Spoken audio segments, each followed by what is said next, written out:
안녕하세요. 유상민 목사입니다. 한 주가 빠르게 지나고 있습니다. 오늘이 벌써 한 주의 절반인 수요일입니다. 오늘은요 정말 별일 없이 교회에만 있었습니다. 수시로 교회 연무 소독을 하는데 그 소독하는 기계가 고장이 나서 AS를 보냈고요. 어제 인터넷으로 주문한 책을 택배로 받았습니다. 오늘 수요 기도회 모임이 있는 날이라서 기도회 준비, 예배 준비하고 또 매일 성경 읽기, 길라잡이 준비도 했습니다. 오늘은 분량이 좀 많았습니다. 요즘 새벽과 수요 모임에 모이는 교우들 수가 아주 많이 줄었습니다. 매일 보이던 분이 보이지 않으면 아주 많이 궁금합니다. 그래도 모두에게 연락을 할 수는 없고요. 어떤 분에게는 무슨 일이 있었는지 물어보기도 하지만은 또 어떤 분에게는 그냥 모르는 척 지나치기도 합니다. 요즘은 저도 새벽에 일어나기가 쉽지 않고 매주 예배 준비하고 진행하기가 어렵습니다. 그러니 교우들도 그러려니 합니다. 여러분, 다행히 계절이 바뀌고 있습니다. 이렇게 계절이 바뀌고 있으니 우리 상황도 바뀔 것입니다. 조금만 더 힘내시면서 자기 자리를 지키다 보면은 다시 힘이 솟고 새로운 삶, 활기 있는 삶을 살 수 있을 것입니다. 오늘 말씀 보시겠습니다. 오늘 읽을 말씀은 역대하 18장부터 22장까지 말씀입니다. 좀 길지요? 여호사밧은 부귀와 영광을 크게 떨쳤지만 북이스라엘의 악한 왕, 가장 악한 왕이었던 아합의 가문과 정략적으로 결혼을 하고 또 그렇게 동맹을 맺는 과오를 범합니다. 여호사밧은 자기의 아들인 여호람을 아합의 딸 아달랴와 결혼을 시킨 것입니다. 이로 인해서 남유다와 북이스라엘의 관계는 원만해졌지만은 유다의 왕들이 북이스라엘의 악한 왕들을 따라가게 하는 그런 결과를 남겼습니다. 그럼에도 불구하고요, 여호사밧은 선한 일들을 많이 했던 왕입니다. 여호사밧은 북이스라엘의 아합 왕을 방문했다가, 그러니까 사돈을 방문한 것이죠. 방문했다가 사돈 맞죠? 그렇죠? 사돈을 방문했다가 아람과의 전쟁에 참여하게 되었습니다. 그런데 이 전쟁은 하나님께서 원하시는 전쟁이 아니었습니다.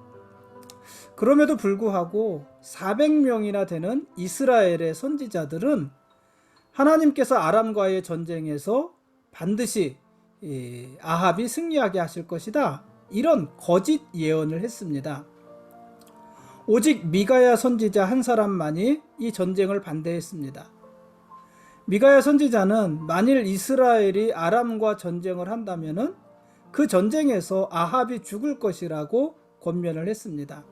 그러니까 두 가지 의견이 있은 거예요. 400명, 이 전쟁은 하나님이 이끄시는 전쟁이고 이스라엘이 승리할 것이다. 한 명, 미가야, 이 전쟁은 하나님이 원하시는 전쟁이 아니고 그럼에도 불구하고 전쟁을 강행하면 아합이 죽을 것이다. 두 가지 메시지가 전해졌습니다. 400명의 선지자가 전하는 메시지와 한 명의 선지자가 전하는 메시지입니다. 이때 아합 왕은요, 누구의 말을 들었을까요? 아합 왕은 전쟁에서 승리할 것이라고 장담하는 400명 선지자들의 말을 들었습니다. 그리고 전쟁에서 자신이 죽을 것이라고 하는 예언한 이 미가야 선지자는 감옥에 가둬버렸습니다. 이때 유다 왕 여호사밧은 미가야 선지자의 말을 존중했지만 희한한 것은 그럼에도 불구하고 아합과의 전쟁에 참여했다는 것입니다.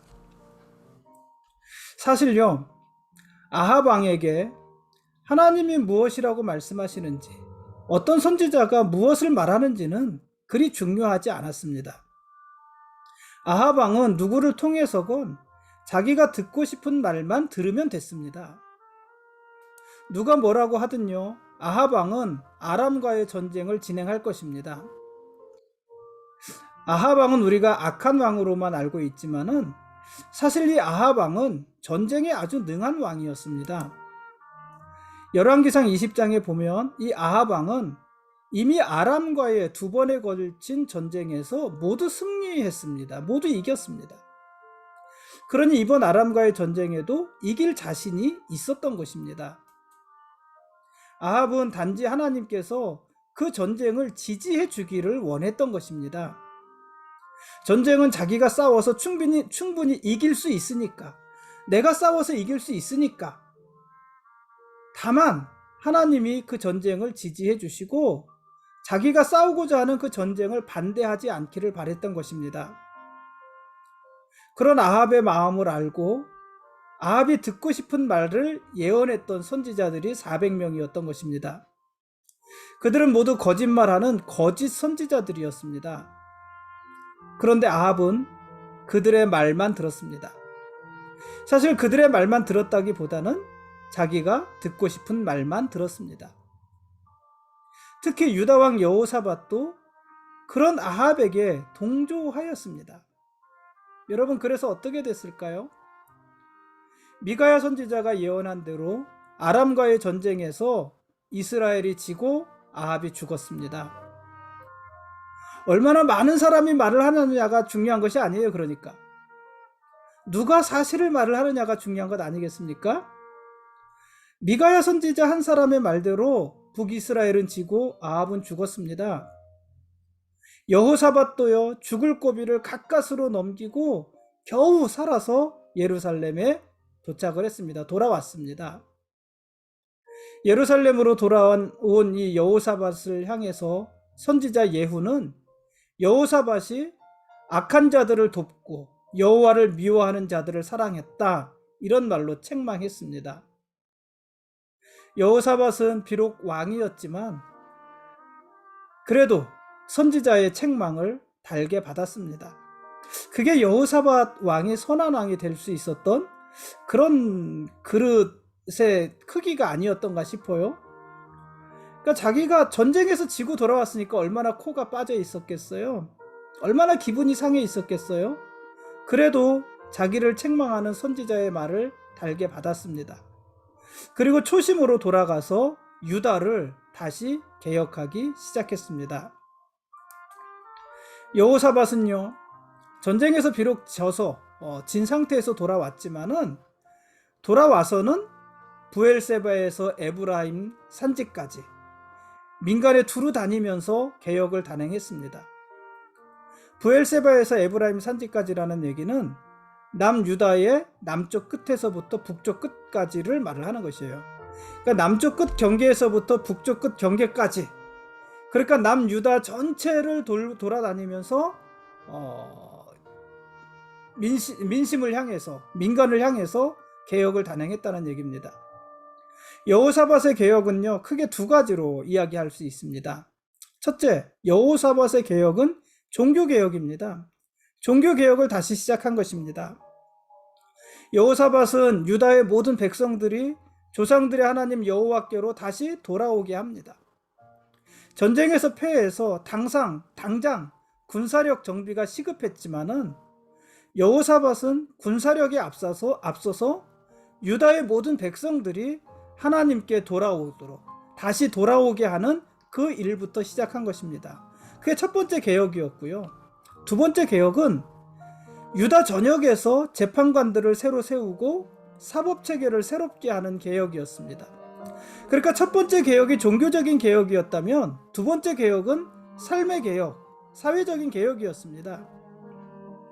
여호사밧은 재판관들의 재판 기준에 대해서 가르쳤습니다. 재판관들은요, 사람을 위해서가 아니라 하나님을 위해서 재판해야 합니다. 재판관들은요, 하나님을 두려워하는 마음으로 재판해야 합니다. 재판관들은요, 재판을 위해서 뇌물을 받아서는 안 되고 재판을 불의함이나 또 한쪽으로 치우침이 있게 해서도 안 됩니다.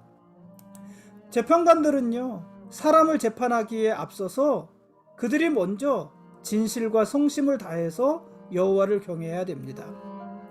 특히 재판관들은 단순히 죄진 사람들을 재판하는 것이 아니라 사람들에게 경고해서 그들이 다시는 여호와께 죄를 짓지 못하게 해야 합니다. 이런 개혁을 단행한 것입니다. 특히 재판관들은 이런 모든 일들을 솔선수범해서 먼저 힘써 행해야만 했습니다. 여러분, 개혁은요, 종교에서만이 아니라 삶에서도 이루어져야 하는 것입니다. 우리가 하나님 앞에 더 많이 나와서 더 많이 예배 드리고 더 많이 기도하는 것만이 개혁이 아니라는 말입니다. 개혁은 그런 종교적인 면에서뿐 아니라 우리의 일상과 작은 삶 속에서도 이루어져야 하는 것입니다. 우리는 세상에서 더욱 성실하게 살아야 하고 정직하게 살아야 하고 도덕적으로 살아야 하고 또 열심히 살아야 합니다. 그게 개혁입니다. 우리는 말이 아니라 삶으로 세상에서 인정받아야 합니다. 우리는 하나님만 공경하는 것이 아니라 우리 주변에 낮고 보잘것없는 사람들도 마치 하나님을 대하듯 대하면서 공경해야 합니다. 그게 개혁이고요. 우리가 그렇게 하는 것이 하나님 앞으로 나오는 행위인 것입니다. 한편 여호사밧이 이렇게 개혁을 진행하고 있을 때 모압과 암몬 그리고 에돔 연합군이 유다를 공격했습니다. 미처 전쟁을 준비가 되어 있지 않던 유다는 큰 곤경에 빠졌습니다. 이미 아람과의 전쟁에서 패했잖아요. 그리고 돌아와서 군대를 재정비할 시간도 없이 개혁을 단행했잖아요. 그러니 군사적으로는 아직 준비가 되어 있지 않았는데 동쪽에 있는 모압과 암몬, 남쪽에 있던 에돔이 연합해서 유다를 공격했으니 그들과 맞서 싸울 군사적인 준비가 되어 있지 않은 상태에서 곤경에 빠진 것입니다. 그런데 이때 유다의 왕이었던 여호사밧은요, 하나님을 향해 기도하기 시작하고 유다 백성들에게도 금식하면서 기도할 것을 요청했습니다. 그리고 유다 백성들이 각 성읍들로부터 모여서 여호와 하나님께 간구했습니다. 그때 하나님께서는요, 레위 사람 야하시엘에게 임하셔서 유대에게 응답하셨습니다. 이 전쟁은 너희에게 속한 것이 아니라 하나님께 속한 것이니 너희는 이 전쟁에서 싸울 필요가 없고 너희는 다만 대열을 이루고 서서 여호와께서 유다와 예루살렘을 위하여 싸우시면서 그들을 구원하시는 것을 보기만 하면 된다. 이런 말씀을 주십니다. 얼마나 든든한 말씀입니까? 이제 문제는 이렇게 주어진 하나님의 말씀을 믿고 그 믿음대로 행하느냐, 아니면 이렇게 말씀을 주셨지만 의심하면서 염려하면서 불안해하면서 자기들의 방법을 따로 강구하느냐, 이 일이 남은 것 아니겠습니까? 그런데 여호사밧과 유다의 백성들은요, 하나님께서 레위 사람을 통해서 주신 야하시엘을 통해서 주신 이 말씀을요 믿었습니다. 그래서 그들은 하나님께 엎드려 경배하면서 여호와를 찬송했습니다. 그리고 전쟁을 하는데요, 어떻게 전쟁을 했을까요? 여호사밧과 유다의 백성들이 전쟁에 출전했습니다. 전쟁해야죠. 쳐들어왔으니까. 그런데 그들은요, 전쟁을 위해서 말과 병거를 준비하지 않았습니다. 그들은 전쟁에 나가면서요, 엉뚱하게 노래하는 자들을 택했습니다. 그들에게 거룩한 예복을 입히고 그들을 군대의 맨 앞에서 행진하면서 여호와를 찬송하게 했습니다. 여러분, 모압과 암몬, 에돔 강한 나라입니다. 이들이 연합해서 유다를 공격한 거잖아요. 그런데 전혀 무방비 상태인 사람들, 거룩한 예복을 입고 찬양하는 성가대를 전쟁의 제일 앞에 세웠다는 것이에요. 그리고 그들이 찬송하게 한 것입니다. 여호와께 감사하세, 그의 인자하심이 영원하도다. 유다의 군대는요, 여호사밧의 군대는요, 군인들의 함성 대신에 여호와를 찬양하는 노래를 앞세우고 전쟁에 나갔습니다. 그 결과 어떻게 됐을까요? 희한한 일이 생겼어요. 모압과 암몬과 에돔 사람들이 자기들끼리 싸우기 시작한 거예요. 그들이 한 팀인데 자기들끼리 싸우면서 자기들끼리 죽이고 자기들끼리 진멸된 것입니다. 참 희한하지 않습니까? 유다의 군인들이 한 일이라고는요, 모압과 암몬과 에돔이 자기들끼리 싸우다가 죽은 그 적들의 진영에 들어가서 하루로는 모자랐고 3일 동안이나 전리품을 챙기는 것, 그거밖에는 할 일이 없었습니다. 그리고 여호사밧과 유다 백성들은 전쟁에 나갈 때 하나님을 찬양했던 것처럼 비파와 수금과 나팔을 합주하고 찬양하면서 예루살렘에 있는 하나님의 전으로 돌아올 수 있었습니다. 얼마나 놀라운 전쟁입니까? 하나님께서 레위인을 통해서 주신 말씀을 그대로 이루어 주신 것입니다. 이 일이 있은 후에 주변의 모든 나라가 여호사밧과 유대를 두려워했고요, 여호사밧의 나라 유대가 평안해졌습니다. 여호사밧도 죽고 그 아들 여호람이 왕이 되었습니다. 근데 여기서부터 문제가 생겨요. 여호람은요, 왕이 된 후 자신의 형제들을 모두 죽이고 유다 땅 각지에 이방 신들을 위한 산당을 세웠습니다. 참 안타까운 일이죠. 여호람은 유다의 왕임에도 불구하고요, 북이스라엘 왕들의 악한 길로 따라서 행했습니다. 유다의 왕이 다윗의 길로 행하지 않고 북이스라엘 왕들의 길로 행한 것입니다. 여호람의 부인이요, 누구냐면 북이스라엘의 악한 왕 아합의 딸 아달랴였기 때문에 그렇습니다. 결혼을 잘못한 거예요. 여호람은 30세의 왕이 되어서 8년간 유다를 다스리다가 죽었는데, 그는 죽은 후에요, 다윗성에 장사되기는 했지만 열왕의 묘실에는 들어가지도 못했습니다. 그러니까 백성들은요, 다 아는 거예요. 누가 하나님 앞에 선한 왕인지 악한 왕인지. 어쨌든 그렇게 여호람이 죽고요, 그의 막내 아들 아하시야가 새로운 유다의 왕이 되었습니다. 아하시야도 문제예요. 아하시야의 어머니가 아달랴였기 때문입니다. 아합의 딸 아달랴. 그러니까 남유다의 왕들이요, 북이스라엘의 악한 왕 아합의 영향을 계속 받는 거예요. 그 길에서 벗어나지 못하는 거예요. 왜냐하면 그의 가문과 결혼했기 때문에. 아하시야는 어머니 아달랴의 영향으로 북이스라엘의 악한 왕 아합의 길을 따라갔습니다. 아하시야는요, 북이스라엘의 요람 왕을 방문했다가 예후에 의해서 그곳에서 죽었어요. 얼마나 이게 허무한 일입니까? 더 문제는요, 이 아하시야가 죽자 그의 어머니인 아달랴, 아달랴는 어디 사람이에요? 북이스라엘 사람이잖아요. 아합의 딸이잖아요.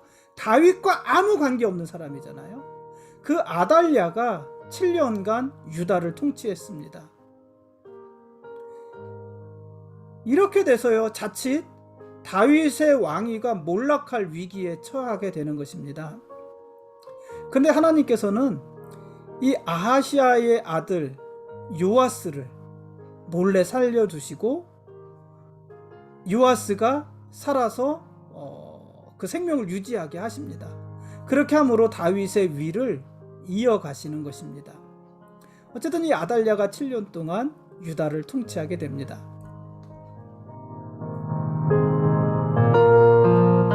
지금까지 역대하 18장부터 22장까지 말씀에 대한 길라잡이였습니다. 내용이 좀 많았습니다. 내일 읽을 말씀은 역대하 23장부터 26장까지 말씀입니다. 여호사밧의 개혁에 대해서 이야기를 했는데요, 여호사밧이 개혁을 시작한 것은, 그러니까 여호사밧 개혁의 시작은 유다 모든 백성들이 조상들의 하나님 여호와께로 돌아오게 하는 것이었습니다. 다시 하나님께 나오게 하는 것, 그게 개혁의 시작이었고, 사실은 그게 개혁의 전부라고 할 수 있습니다. 유다는요, 전쟁에서 패했잖아요. 그래서 당장 시급한 것이 군사력을 키우는 것이었습니다. 당장 군대를 재소집하고 군사력을 재정비해야 됩니다. 그래야 또 다른 전쟁에 대비할 수 있죠. 근데 사실 이게 안 됐기 때문에 모압과 암몬과 에돔이 쳐들어왔을 때 대항할 힘이 없었던 거잖아요. 그러니까 군사력을 정비해야 되는 것입니다. 또 그렇게 해야 되는 이유는 뭐냐면은 그래야 전쟁에 대비할 수도 있지만은 전쟁에서 패한 후 흩어지기 쉬운 민심을 다잡을 수도 있었던 것입니다. 그러나 여호사밧은 군사력을 정비하는 일을 먼저 하지 않았습니다. 거기서부터 개혁을 시작하지 않았습니다. 여호사밧은 유다의 모든 백성들이 하나님께 다시 돌아오게 하는 일부터 개혁을 시작했습니다. 그게 개혁이었습니다. 이 일을 여호사밧이 직접 브엘세바에서 에브라임 산지까지, 그러니까 유다의 남쪽 경계에서부터 북쪽 경계까지 전국을 두루 다니면서 행한 것입니다. 여러분, 요즘 우리도 회복을 많이 이야기합니다. 그런데 회복이 무엇일까요?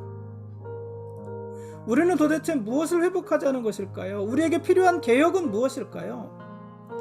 우리의 회복, 우리의 개혁은요, 다시 돈을 모으고 다시 힘을 기르는 것으로부터 시작되지 않습니다.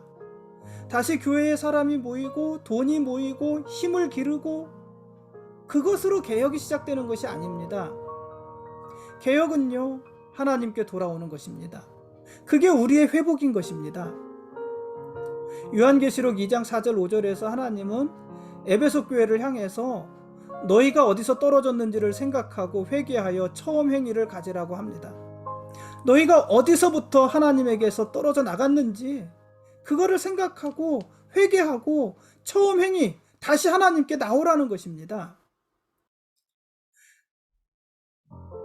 이 말은 너희가 버린 처음 사랑, 너희가 버린 하나님과의 처음 사랑을 회복하라는 말씀, 하나님께 나오라는 말씀입니다. 이게 회복이고요, 이게 개혁인 것입니다. 다시 하나님께로 나오는 것, 다시 하나님께로 돌아오는 것, 그게 개혁이고 그게 회복이에요. 이것이 오늘 우리에게 필요한 일들 아니겠습니까? 여러분, 군사적인 정비도 필요합니다. 경제력을 다시 키우는 것도 중요합니다. 그러나 먼저 하나님께 나오는 것입니다. 그게 여호사밧의 개혁이었던 거예요. 지금 우리에게 필요한 개혁, 우리에게 필요한 회복도 이런 것입니다. 여러분, 하나님 앞으로 나오십시오. 하나님 앞으로 다시 나오십시오.